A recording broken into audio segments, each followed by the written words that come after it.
I will continue with the lesson 9 of standard 9. We have already discussed about Newton's first law of motion and second law. Now we will discuss Newton's third law of motion.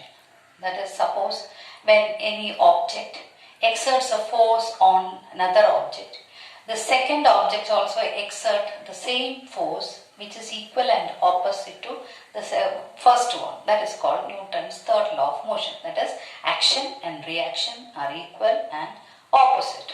We will discuss some illustrations for this Newton's third law. While firing from a gun, bullet which exerts, that is, a gun exerts a force on bullet. The same force exerted by the bullet to the gun, which is opposite, and which is called, that creates a recoil of the gun.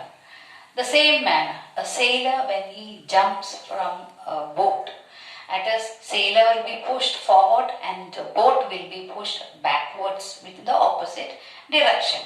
This is the basic principle of rocket propulsion. That is also Newton's third law. When the combustion of the fuel takes place, thrust is created and the gas rushes downwards and the rocket moves in the opposite direction. So these are the illustration of Newton's third law. Now we will discuss another derivation. It's an important derivation. That is, you just see here, that is two balls. That is, A and B are the two balls.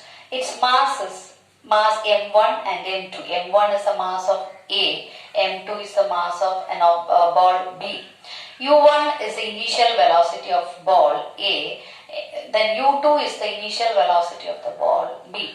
Now these two balls are colliding each other. These two are colliding. So FAB is the force acting, that is A on B, that is FAB, and FBA is the force acting, that is B on A.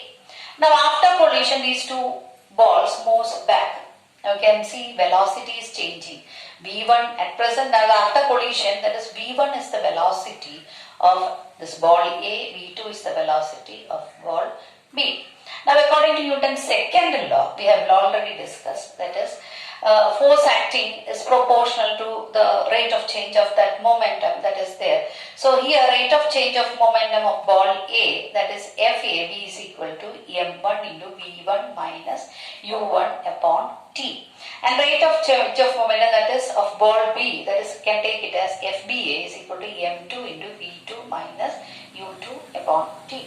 Now according to Newton's third law of motion, that is force acting, that is will be equal and opposite. So FAB is equal to minus FBA.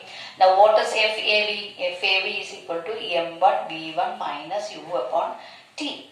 Then what is FBA? FBA is M2, that is V2 minus M2 V2, then M2 into, that is V2 minus U2 upon T. Now this is negative because minus FBA. Now open the bracket. Now when you open the bracket, M1 V1 minus M1 U1, which is equal to minus M2 V2, minus of minus will be plus, so M2 U2. Now just change the that is M1 V1 bring to one side and M1 U1, that is to bring to another side. So M1 V1 plus M2 U2 is equal to M1 U1 plus M2 U2. That is sum of the momentum before collision and the after collision will be equal.